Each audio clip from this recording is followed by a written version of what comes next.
Hello and welcome to another episode of All Things Money. I'm your host Fatima Tawala, and my guest today is not from here. My guest is Nurkan. I hope I'm pronouncing that correctly. Is Nurkan. He's a global director of dark skills of InDrive. Now, at the time of the shooting, InDrive is almost on the verge of starting the process rather of becoming a super app. So, as we speak, CraveMart is about to transition onto the InDrive's app as to the start of this journey, and the discussion today will focus on how InDrive intends to address the challenge of quick commerce in Pakistan, because there have been many before InDrive that have not been successful, and while there's a very big pie that needs to be tapped, it's not a pie that can be tapped easily. Hi Nurkan, I hope I get your name well. Welcome to the show. Thank you. It's a pleasure to be here. Great. So as we speak, InDrive is becoming a super app. It's being rolled out in 48 countries, of which Pakistan is among the first. Do I understand that correctly? Yeah, Pakistan is definitely among the first. So to be honest, it's like second country where we're doing it. And I think last year we invested in 2 companies in grocery space. This year we've been working on integration.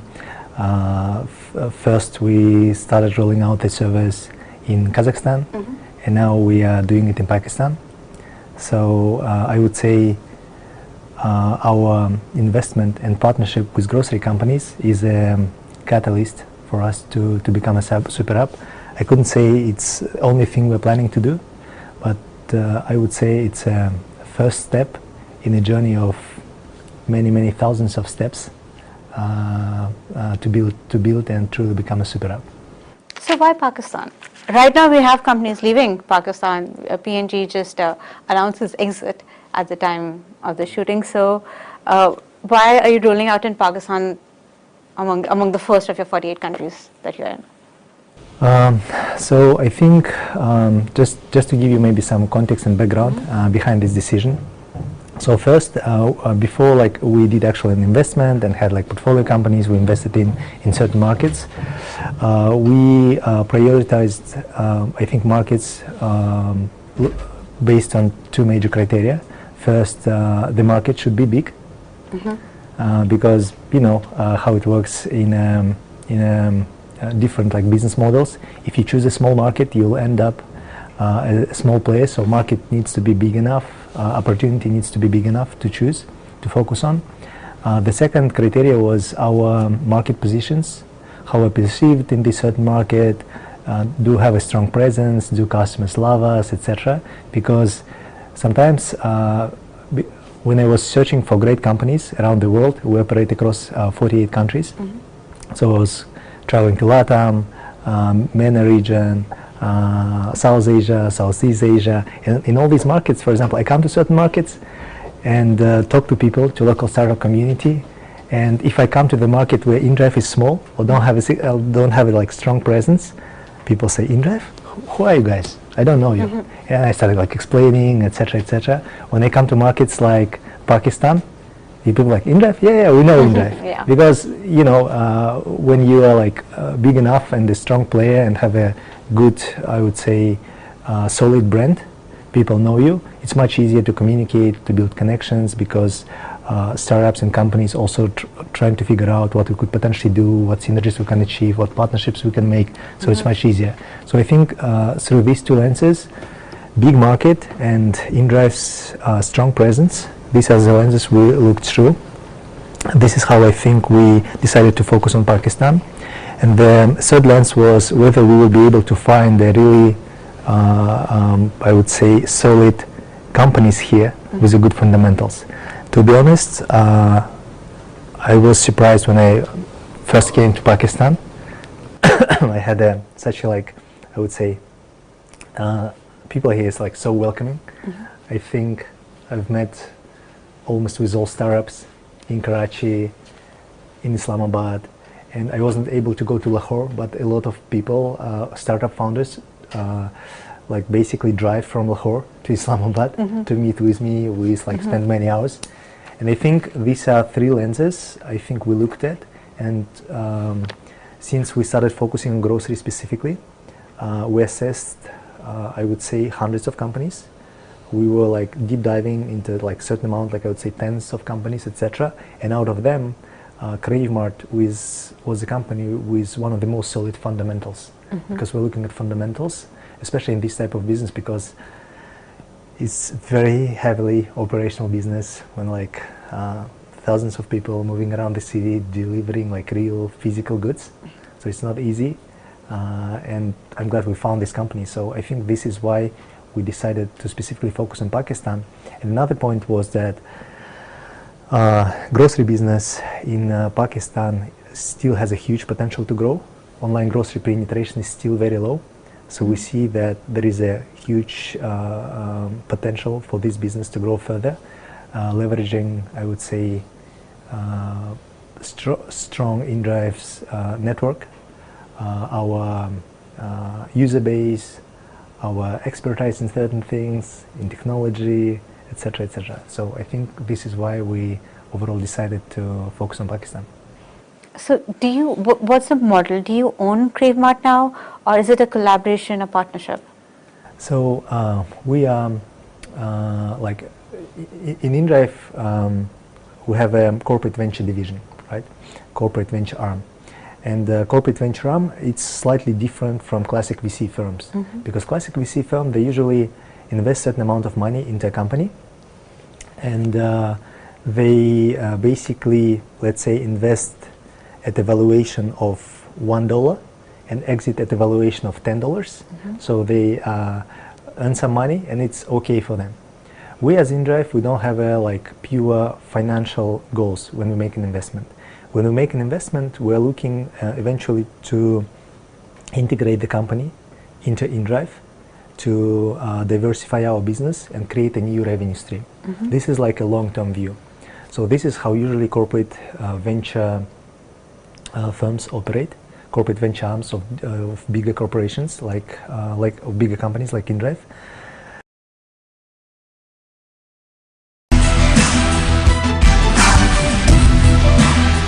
Right. And what is Crave Mart's presence currently in Pakistan? Crave Mart operates across 3 cities.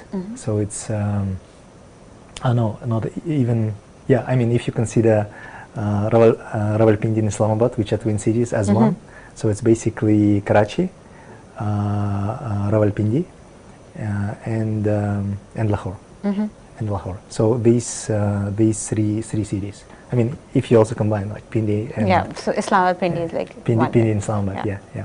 So in these 3 cities, I think Crave's journey was quite interesting. When they launched back in 2021,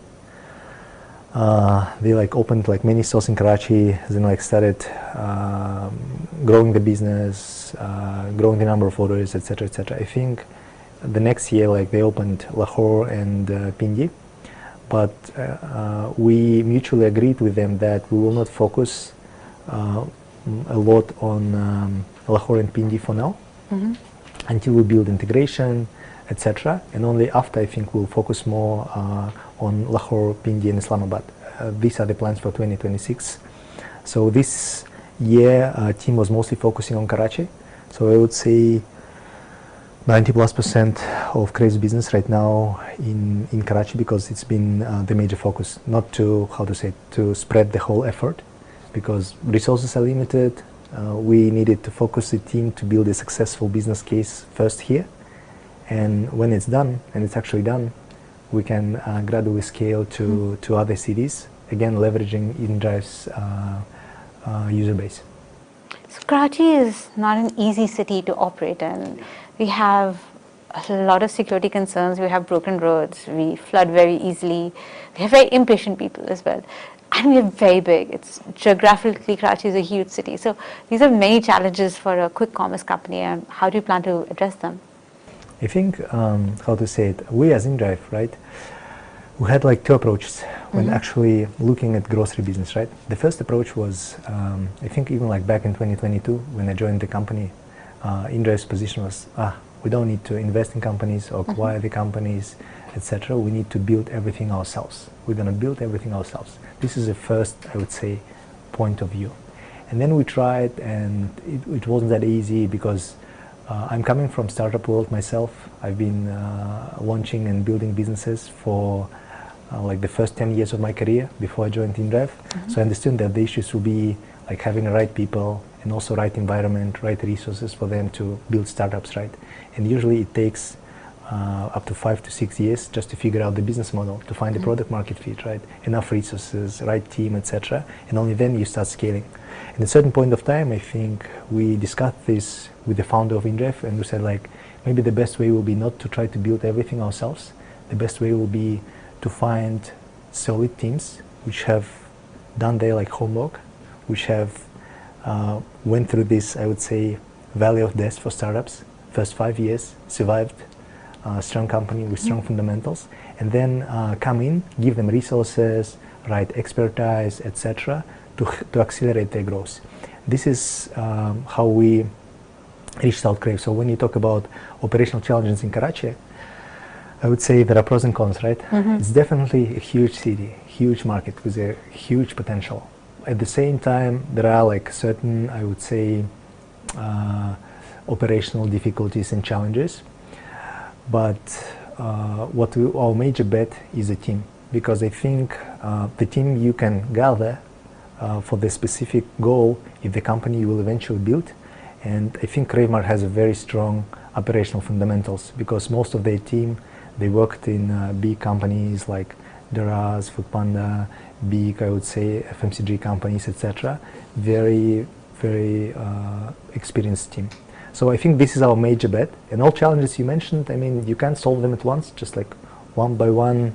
I mean, they're coming out with different ideas. I think overall, if to narrow all the challenges down to one thing, it's about, I would say, sustainable growth profitably, understanding the fundamentals of the business model, knowing what levers to focus on to grow the business, at the same time not to do blitz scaling, burning a lot of money, which is, I would say, not in InDrive's DNA.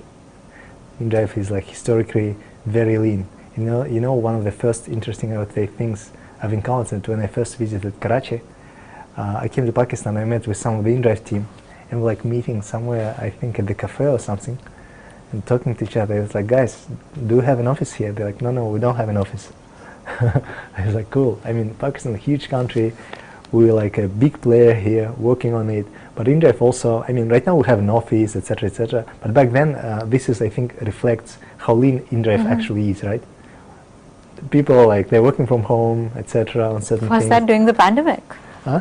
Like No, it wasn't pandemic. I came, I think, at the beginning of 2023. Oh wow, so that is quite recent. Yeah, it was not super long ago, right? So I was like, that's really cool, right? How we approach things. So InDrive is very lean, and we're trying to implement the same DNA to Cravemart, and Cravemart actually is very lean also, because they're just like different business models. For example, InDrive as a business model is, I would say, asset light, capital light, right? Because you don't have to build like dark stores.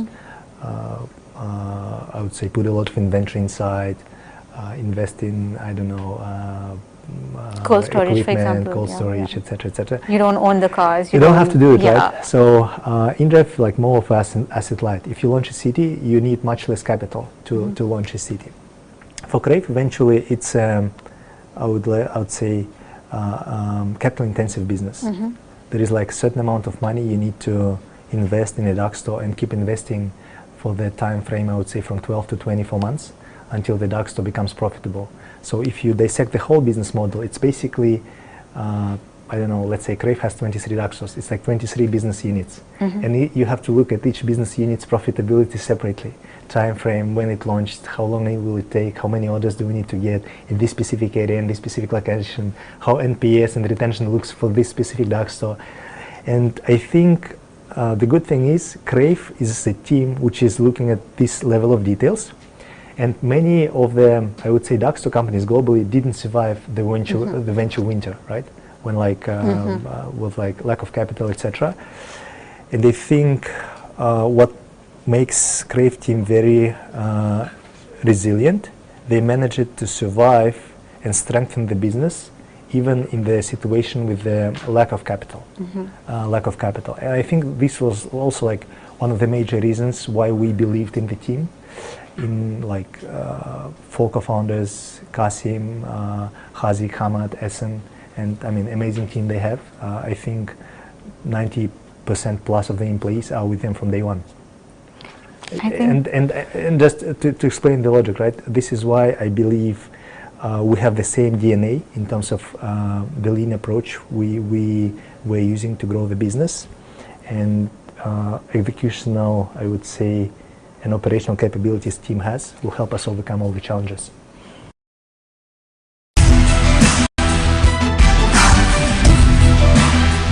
So you mentioned gross profitability, you mentioned burn rate, and that is, I think, one of the challenges, as you mentioned out, that a lot of startups face, especially in Pakistan. I think there was this whole venture capital coming in, and everybody had really high burn rates trying to attract customers. And I think Food Panda also went through that. And then when the funding dried up, those businesses folded. But when we look at Crave Mart, yes, you're right, it survived the winter. But with the expansion now, there will be a burn rate, and the unit economics might start off as negative. So how long will you be willing to support Crave Mart before it has to be profitable? So if to look at this like more broadly, on a higher level, the whole discussion mostly will be around, we'll come to a single question, whether we want to optimize for profitability now and build a smaller but profitable business, or we want to invest and hit, I would say, the growth button, and only after optimize for profitability, right?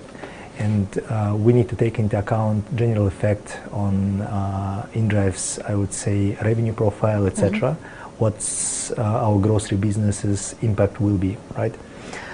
So looking through these lenses, I would say how we should look at dark store profitability. So dark store profitability usually is looked, I would say, through several lenses. This lens is called contribution margin. Let's say, what is contribution margin 1? This is how much money you get after deducting cost of goods and spoilage. So let's say, would be not exact numbers, approximations. Let's say you spend, you sold goods for $100, and let's say $30 is your contribution margin 1. 70% is your cost of goods and spoilage. You deduct it, right? So this is 30% you have.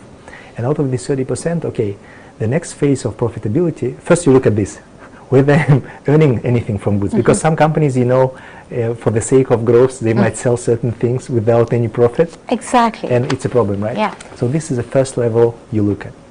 The second level you look at is called, we call it contribution margin 2, which is the money you have after deducting all variable costs. What kind of variable costs do we have? We have delivery costs, the money we are paying to the rider. Then we have picking and packing costs, the money we are paying to the pickers and packers team inside the dark store. Then we have payment costs we pay to the provider, or even like the money we lose during operations, certain amount of money because you operate with COD. I mean, certain percentage of money gets stolen or lost in the process, etc. You put all these costs in a variable costs. And then you look, okay, am I profitable after variable costs? This is the second lens you look through. And usually, you're not profitable after variable costs from day one, because you open a dark store, let's say you have 10 orders per day, or 20 orders per day. It's impossible to be profitable after variable costs, because you have like a lot of pickers, couriers. I mean, you can't even cover, I would say, the fixed salaries, right? And usually it's like certain amount of orders, again, like for approximation, let's say 200 orders per day. This amount of orders you need to make to be profitable at contribution margin 2 level after variable costs. Then we look through the third lens. I don't know, I hope it's not boring. It's interesting. I'm following it, yeah, it's interesting. I'm glad that we are going into the technicalities rather than just sticking to the fluff of it. So contribution margin 3, this is a third lens. You look at the dark store profitability after all fixed costs for the dark store. fixed costs could be rent, utilities, fixed headcount, etc. This is,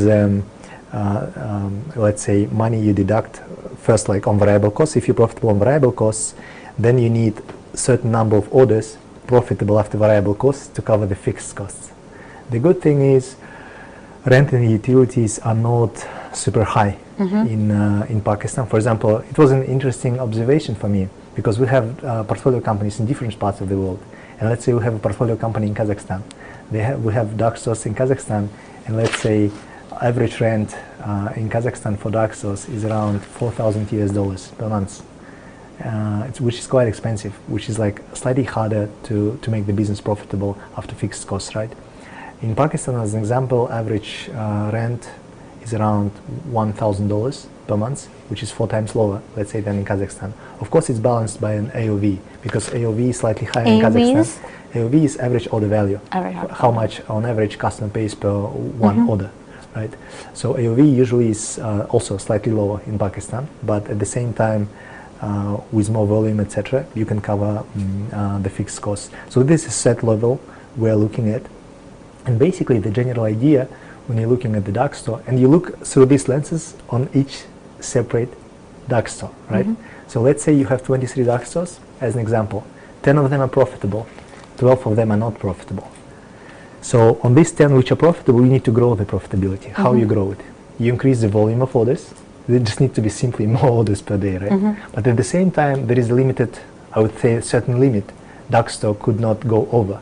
For example, one dark store, again, this is an example, it's hard to go over $1,000 per day, right? Because operational processes will break, etc. If it goes more than 1,000, you split it into 2.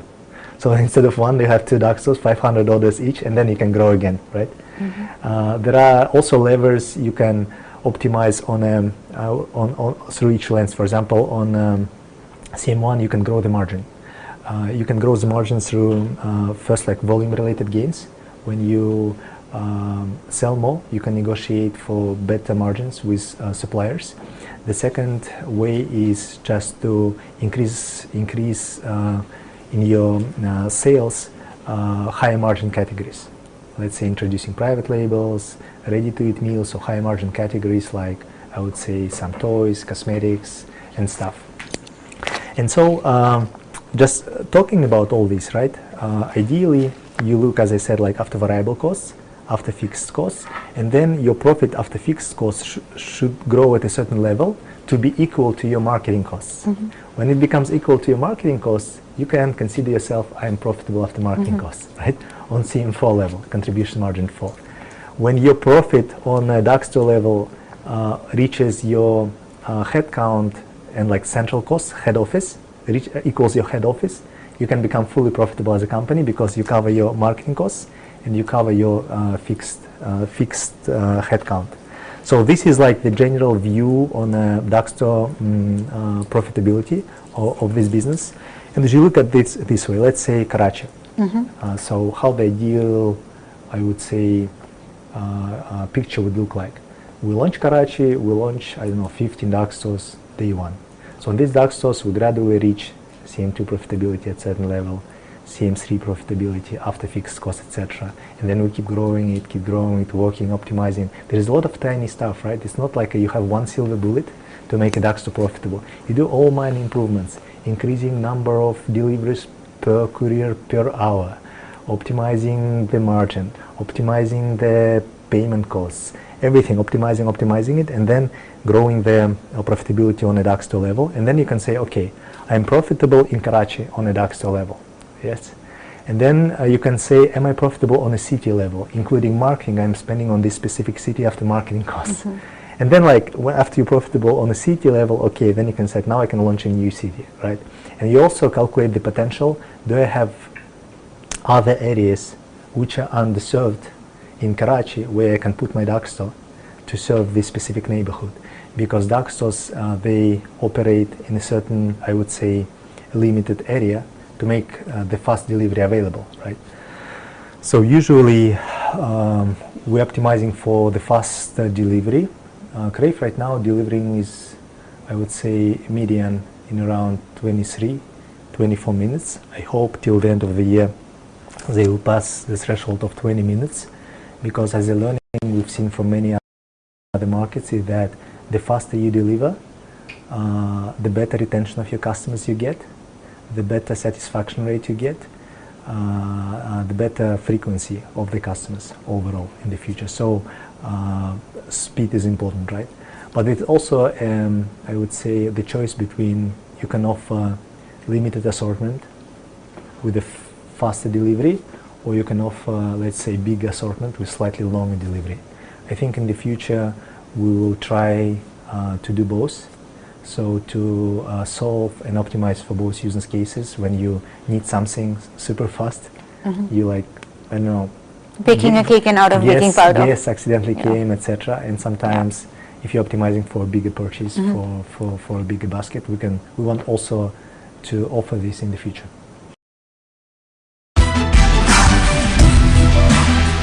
So if I were to sum it up, understanding, when we look at profit, it's not like the normal way. So we have different levels of contribution margin. We have the first level, and we're just counting the cost of the goods. Now, when first quick commerce was launched in Pakistan, it was very, very new. I remember I would see different riders standing in supermarkets like Argos or Paradise or whatever, and they would be purchasing those goods to deliver to the customer, sometimes at a value lower than the purchase. So the contribution margin one wasn't even positive.